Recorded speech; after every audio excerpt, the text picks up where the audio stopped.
Hello, this is Dawn, and I thought I would try something different with you. I wanted to show you how you use the new moon to set intentions and do manifestations because I think that there's some people that aren't aware of how they can utilize these new moon energies. And I thought I'd take the time, especially since we have such a powerful new moon coming up, to go over different things that you can do as part of a manifestation ritual in order to set intentions for what you want that to bring in for you. So let me take a look here at, I'm going to just screen share here a second. Ah, this will help. So here we are.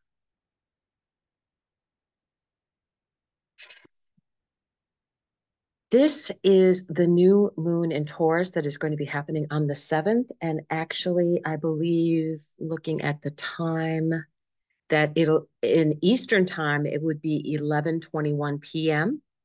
Now, the thing about new moons and manifesting is that you should always wait until after the new moon has perfected, meaning becoming exact. And here it is at 18:02.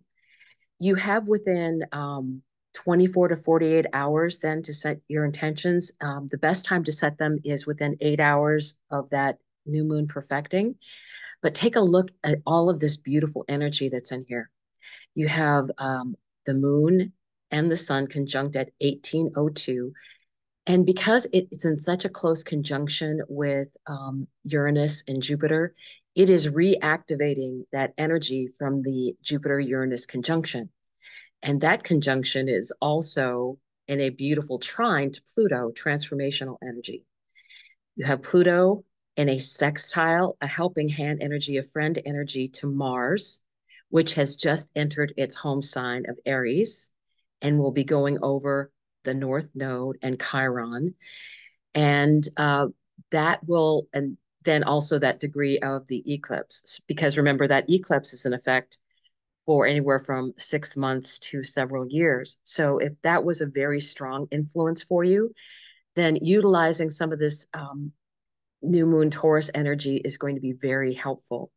You also have you also have Neptune now at that 29th degree, and Mars has just gone over it. That 29th degree is in a sextile with Jupiter. So you have all this really nice energy that's going on here. The moon is also exalted in Taurus. So that's another benefit of using this time because there's no better place for the moon to start manifesting. It is very stable in its emotions that it's feeling. You also have the ruler of Taurus, Venus, is now in her own sign. So she's bringing all of her energy um, with her as she's going through this area of the chart, and she will be um, later on this month conjuncting all of these planets, Jupiter, Uranus, and the sun. So, what else is going on here? Well, Jupiter is also here. So, you have all of this really positive energy with the two benefics in this house. And then you have Uranus here, that element of surprise, the unexpected, sudden insights. So this is great energy, beautiful energy for bringing in manifestations with regard to things that are very Taurus related. Taurus is a fixed sign, meaning that, as they say, Taurus can be very stubborn. But for me, the fixed energy is reliable. It is they are very hesitant to do change. That's why it was a little bit um, uncomfortable for that Uranus energy to be in that house. So with Jupiter, because it's very expanded, and this could be related to money, could be related to food source, could be related to relationships, and the finer things in life.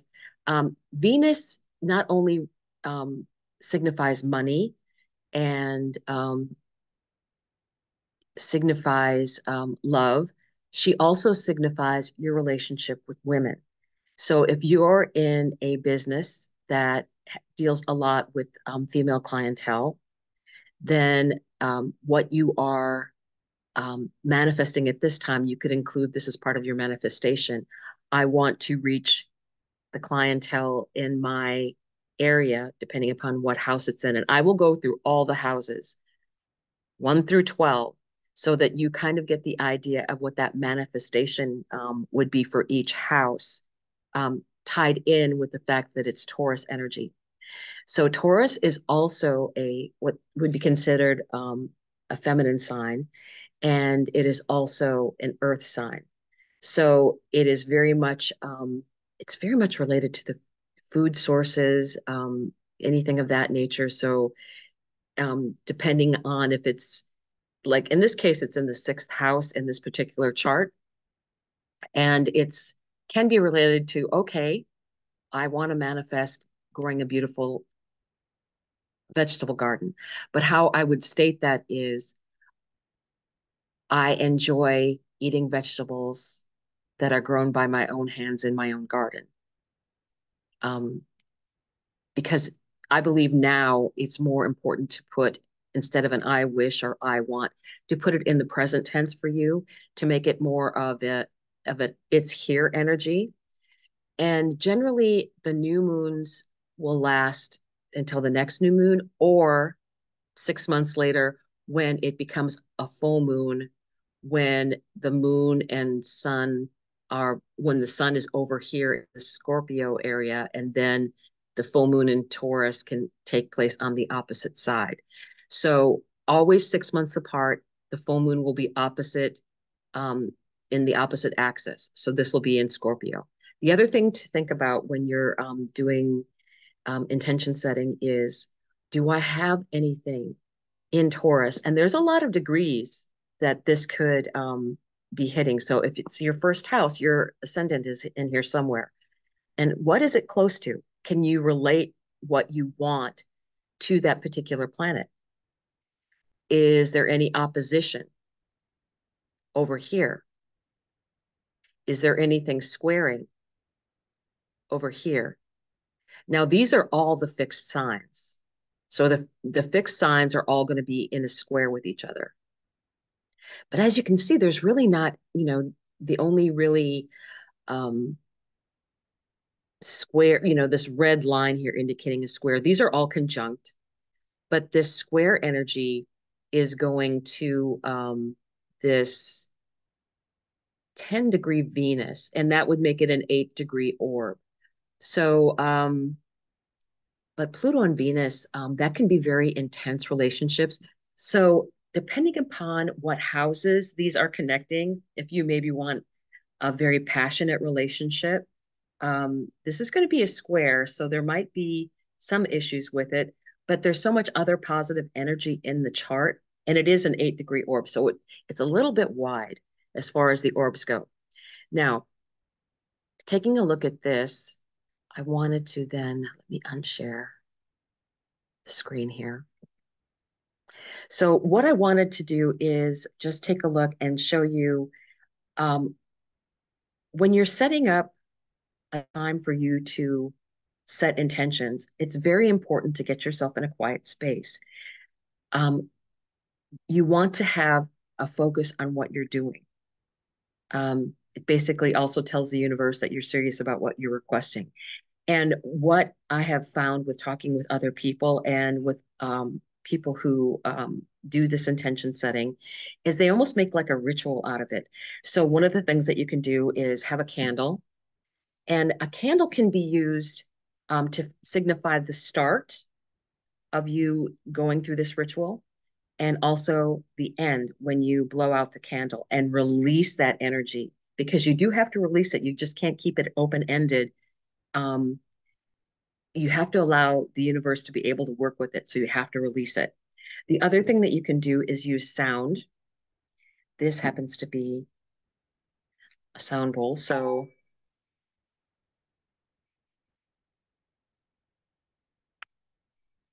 and that can be used at the beginning or at the end. What I wanted to show you is one of the things that I use. This is the go-to book. for this is Jan Spiller who wrote this book. I have this both on Kindle and I have this in of course here, and I have written all over it and I have notes and things like that. But what this does is it takes you to what the kind of requests that you can make for each new moon. And this is also a really fascinating book because it talks about people and their north nodes. So the example here is Taurus, north node, people, and north node in the second house. So depending on what house your north node is in, or if it's a Taurus node, it's discussed here in this book and it goes through all 12. So it's all 12 houses, all 12 signs. And so this will help you also get a little bit better handle on your north node. Plus, if you're looking at somebody else in your life, a relationship, the node in somebody's chart is going to be definitely if the nodes don't move that quickly, of course. So even if you only have the date of somebody's birth, you should be able to know what sign that node is in, the north node, and thereby the south node. So that's one of the ways that you can do this. But this is the go-to book. I will leave a link down below, but I use this all the time, every month. And it's when I'm giving people information about it, a lot of times I will like take a screenshot. And I'm like, here, this is for you this month. So I think this is a very important resource for you. You will, if you get this book, you won't regret it, whether it's in a Kindle form or in this book form. And anything that is relating to you, you can underline, you can highlight, you can do all of those things. But this is a great book. She has passed on, and she has. I have two of her other books, but she is. This is just the first one I would recommend that you get. I do have her other books, but this is the go-to for me all the time. It's probably one of my most used references because it's, every month we have that new moon energy and giving me ideas as to how I can utilize it. The other thing that you want to do is have a pen and paper. So you're going to be writing down your intentions. You should handwrite them. You really should. And how fancy you want to do that, or what your intention is after you write them, that is something that you can cover as well, as far as you've released this. Do you want to take them and set them aside and maybe do a burning ritual to release them after you've completed this process, of course? Or do you want to save them? I also have done, I have an astrology book. And so I get 6 months at a time for this and I make notes in this all the time. So what I have a tendency to do is when I set a new moon intention, I go to the full moon that's going to be occurring in 6 months and write down what my intentions were during the new moon. So I have something to refer back to right away when I get to that point and see how far I've come on that road. And you can also um, um, utilize making the requests in different ways. So if you're doing an intention, you can set the intention, but maybe use it a couple different times in different ways, the way that you're phrasing it and what you're asking for, although you kind of are asking for the same thing. Um, According to Jan Spiller, she does not do more than 10. And what I would suggest to you, because I do think that this is very useful and helpful, is just kind of use some of this energy of Tesla. And what I would say is this: if you want to write out either 3 or 6 or 9 intentions for the new moon, then I would make a habit of using the 3, 6, and 9 numbers. So if I write out 9 intentions, which is a nice number, then I would maybe um, copy them 3 times each, write them out 3 times each, and then say them out loud 6 times each. as part of this request of me putting in this manifestation. So, and you can switch that around. Do you want to do it three three requests and say 9 times and then write 6? You determine how you want to do that. But this is also the 369 project. So this is also a very good, resource book as far as manifesting goes. So there's different things that you can do with that. Now, we discussed Taurus and what Taurus means and the fact that it's Venus ruled, and Venus is going to be in her sign. Okay, it takes Venus roughly a year. This year, she's flying around. Remember back in um, June 22nd when she was conjunct um, um, Mars in Aquarius at 6 degrees? She's going to be going all the way back around very, very quickly and is going to be back in that area of the chart by the end of the year. So normally she's not moving this fast. She will go retrograde in March in Aries. That's how fast she's moving, right? So she will already go back over that, those same degrees that she was in Aquarius before she has that retrograde in Aries, and that's in March. Let's see, what other things can I list for you? I think that's a good basic start. I know that some people use crystals as part of their process, so maybe they'll hold the crystal in one hand as they're doing the intention setting, and that's something that you can carry with you when you are out and about or in your purse or anything like that. That is another way to incorporate your intention setting in a very physical way. So I would go through this process and, create yourself some space when you're doing this. Set an intention for Archangel Michael to protect and guide you through this intention setting ritual. You can, like I said, use sound, set your candle, then start the process of what you want to write out for your intention. Now let's take a look at what the houses are, and I will just pull up that chart again, and we'll just look at what each house is as we go through and share screen. There. I will bring this back up. So say we're talking about the first house. Now, if your first house is Taurus, then you're going to be having your ascendant here. And again, I would think about whether how close it is to some of the other planets. And what you can do is um, think of what the first house represents. It is you in the chart. So let me just I'm pulling this up. This is the house of self. This is the house of your physical body. This is great for setting goals regarding personal goals for yourself related to you. And I would say, so if you are thinking about you want to get your body in better shape, maybe physical health, you could do I am hydrating my body so it works at its maximum efficiency.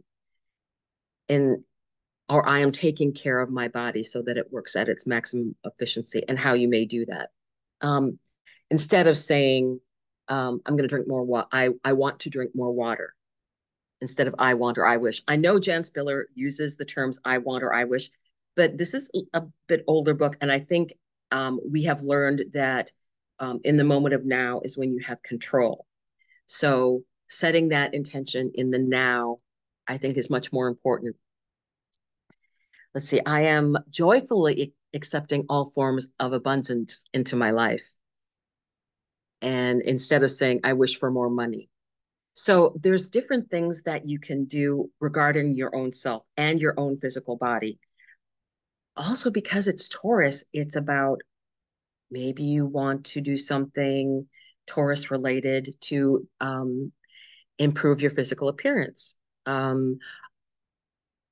You want to, number one, getting better, maybe getting into better shape, but um, I am grateful that I can change I'm grateful that I have a hairstyle that looks good on me.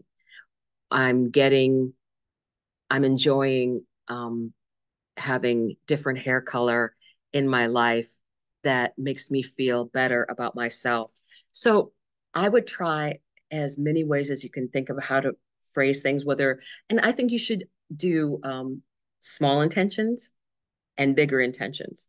So something that you can set for short term, um, like the next week or so, um, or for the next 6 months. That's the thing. It doesn't have to be something that's within 24 hours. It can be something that, you can work towards something that's 6 months away.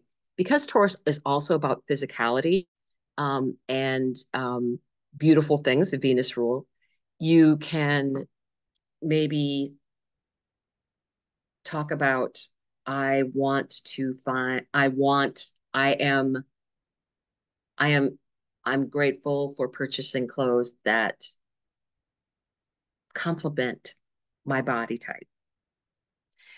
So those are the kind of things that you can look at for the first house. Now, the second house is the house of resources.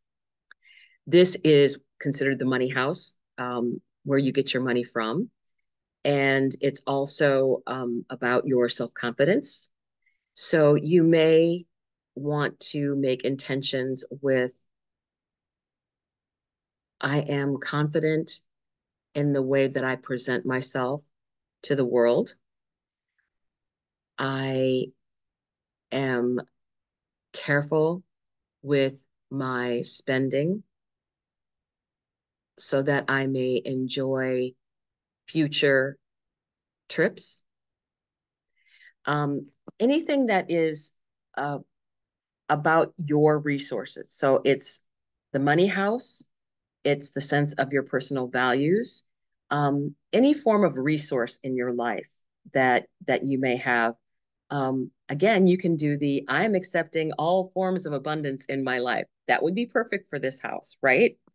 So that is if Taurus were your second house. Now, um,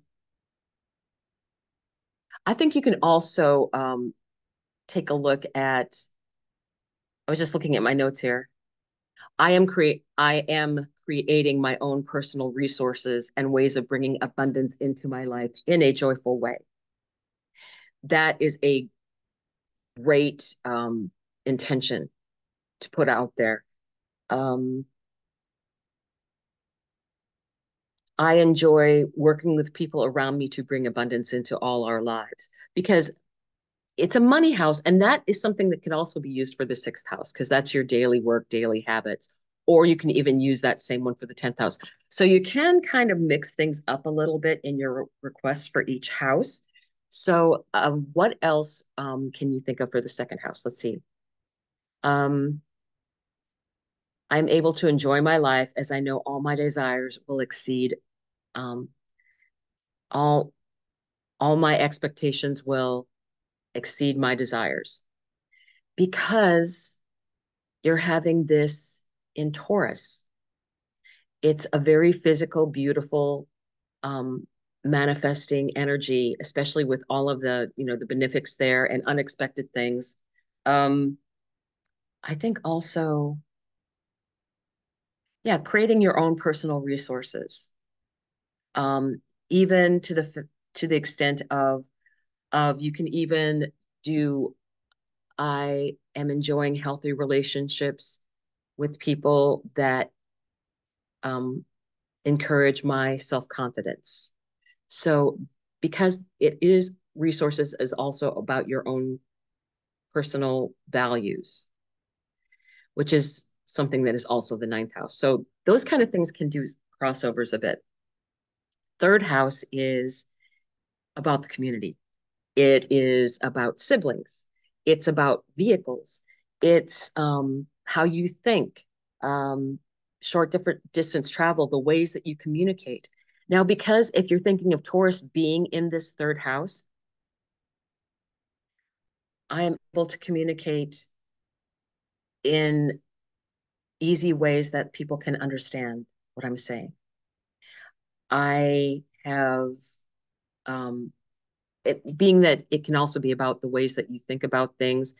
I would say also because Taurus has a tendency to be fixed, and this is a very busy, constantly changing area, you may make the request of, I easily accept change in my life in regard to my local community. Because sometimes you want to promote the fact that, okay, I do want to have some change in my life and I want it to be good change. Again, this is perfect because Taurus is that, ruled by Venus, that very loving energy, very solid. So I think using the third house as a sense of community, it's also about small business.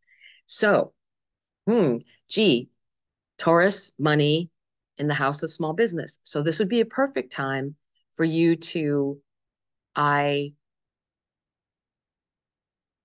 exceed my expectations with the clients and abundance I'm bringing in to my community, to my personal business for the greater good of all. So anything like that that you can think of as far as that, it's a very constantly changing house, the third house is. Local community, let's see, um, business, again, learning new things, um,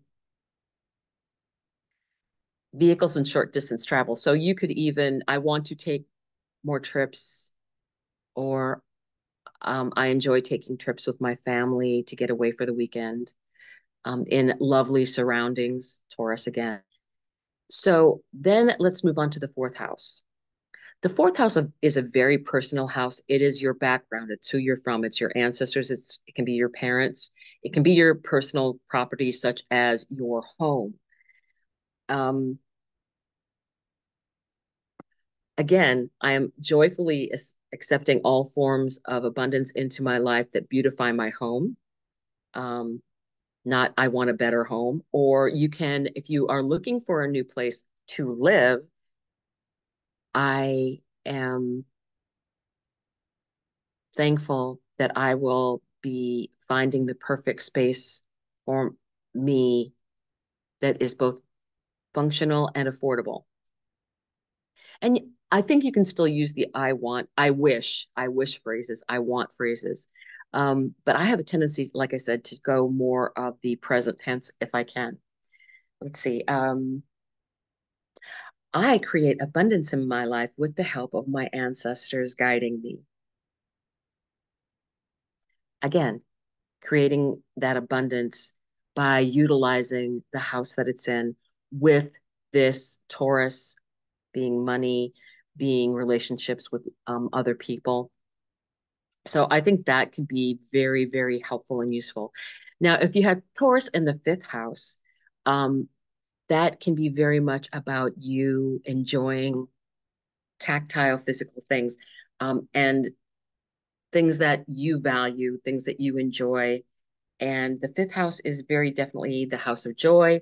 It's the house of children. It's the house of hobbies and passions and children of the mind, the things that you create, and things that are also a passion of yours. So with Taurus in that house, you can, um, again, um, utilize that energy of, I wish to create beautiful quilts that I can adorn my house with, or as I wish to finish this quilt in the next 6 months as a gift to my niece or a gift to my daughter.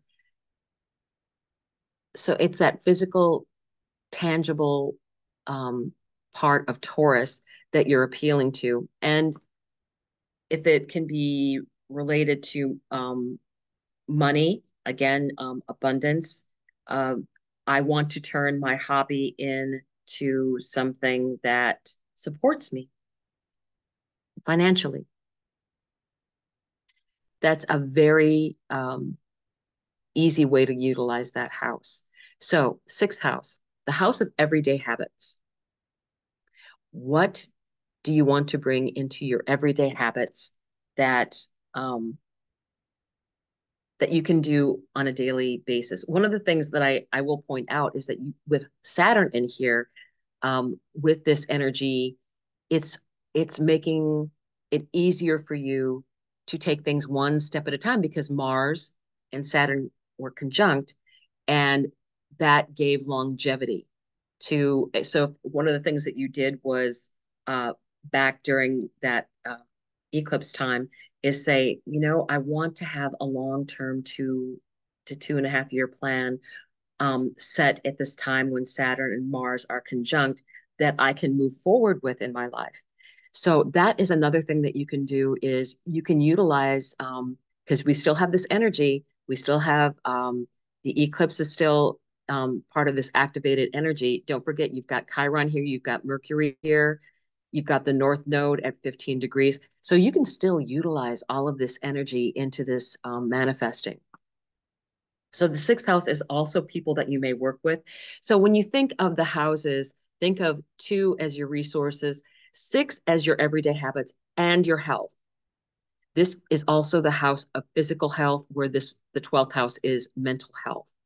So it's something that you can do for manifesting something in a daily habit for your physical health improvement for the long term, right?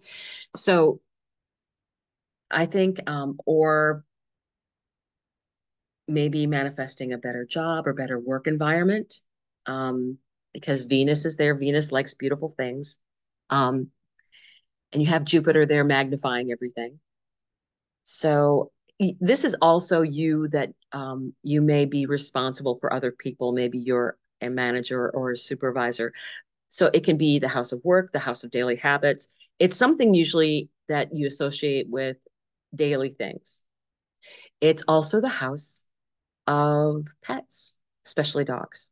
So if you have like a special um, manifestation for your animals, you can also make that manifestation now because this is a very loving energy, of course, with Taurus and ruled by Venus.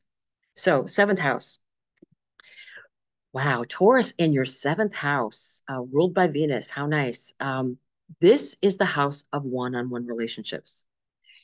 It's also the house of contracts. It can be regarding the type of people you're attracted to. It can be about your first marriage.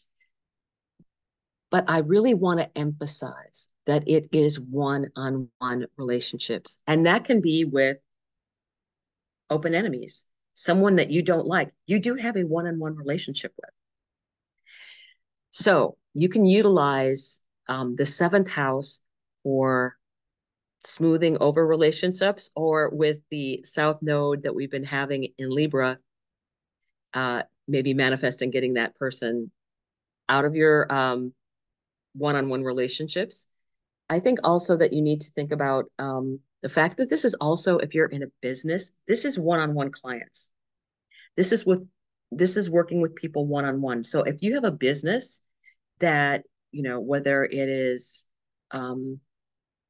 being a designer, a home designer, or if you are an astrologer, or if you are a consultant of some kind and do one-on-one with people, um, card readers, one-on-one clients. So you need to just think of the seventh house as the other. The first is always self, about yourself. The axis for the seventh house is the other. Friend, enemy, business partner. It's a one-on-one relationship. Okay, so let's go into the eighth house. The eighth house is the house of death and rebirth. It's a house of taxes. It's a house of debt. It's a house of other people's money. It's the house of things that we don't talk about. Um, what you can do when you're manifesting in this house, and it's, being that it's a house of transformation, or because we're talking about Taurus being in this house, it could be, I want to receive, or I wish to receive my taxes back. Or about an inheritance. Um, I wish to receive news of my inheritance, or because it's actually physical money, um, it's tangible because it's Taurus. I would say any kind of things that you would inherit, and sometimes inheritance in this house is not just um, physical things.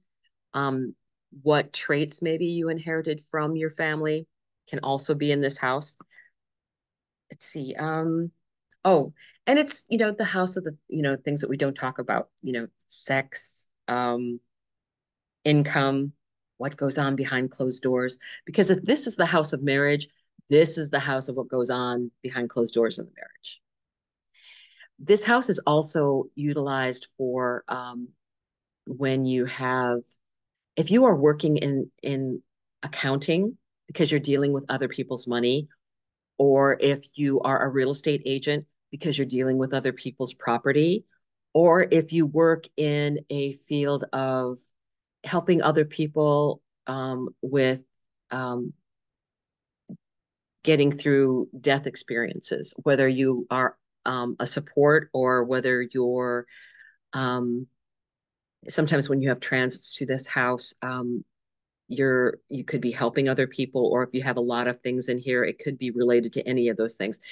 I mean, you could be working in a hospice and have a lot of things in this area.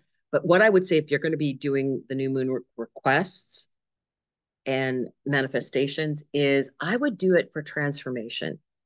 Or if, because it's Taurus, about receiving in abundance.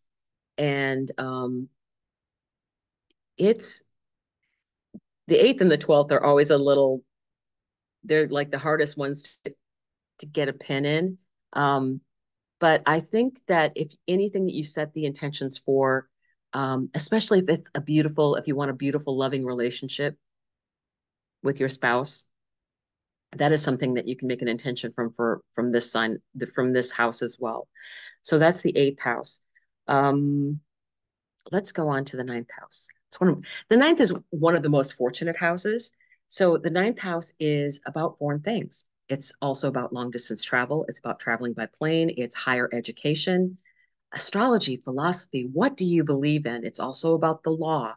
So if you're having anything, because this is Taurus and it's a tangible thing, if you are having property disputes, if you are having anything like that, you can put manifestations in here regarding those things, or manifestations about paying for higher education, or really enjoying going on, manifesting a foreign trip or a long distance trip by utilizing the ninth house. I am, and I am, I'm enjoying my love of travel and the ability to go wherever I want, whenever I want. That would be one of mine for the ninth house. And being that it's Taurus, it's about that physical. I want to go to different places and enjoy all kinds of exotic foods in foreign countries. Great. That would be a great one for Taurus, right? So it's also about what you personally believe. So if there are things that you um, want to bring into your life, this is such a fortunate house. It covers a lot of um, wider range of things, but it's usually very much positive energy. That and the 11th house are like some of the most fortunate houses. So that would be Taurus in the ninth house, and of course, being ruled by Venus. This going to beautiful places, um, climbing, getting to know the countryside, very Taurus energy. Going and picking grapes in an Italian vineyard, very much this kind of energy. Okay. 10th house, house of career. So the 10th house is also what you are known for in the world. So if you're doing a 9 to 5 job and that's really not what you want to be known for in the world, maybe you're the person that it's known for making the best cakes around, or you're the person well, and I do have a sister who is a Leo rising, who has Taurus in the 10th house, and she is a magnificent quilt maker. And she can very easily make this tangible, beautiful thing. And that's what she's known for. Also being an incredible cook, Taurus, food, um, canning, jams, vegetables, her cooking. If she doesn't like it, she throws it away. She doesn't can anything that she won't be proud of. That's a very Taurus thing because it's only the best. So if you have Taurus in this 10th house, manifest a job that you are comfortable in, that you like the environment that you're in. All of those things can be used for the 10th house. And it can be related to your life's purpose. So you can do manifesting with regard to that. But in this, like this whole sign, this is whole sign houses that I'm using, and the MC is over here. So then you would do a combination of those things when you're looking at career things. So these are part of the money houses. The second house, your resources, the eighth house, um, people that you know, other people's money that you are somehow involved in. The sixth house of what you do every day, possibly for a living, your daily work habits, and the 10th house of career.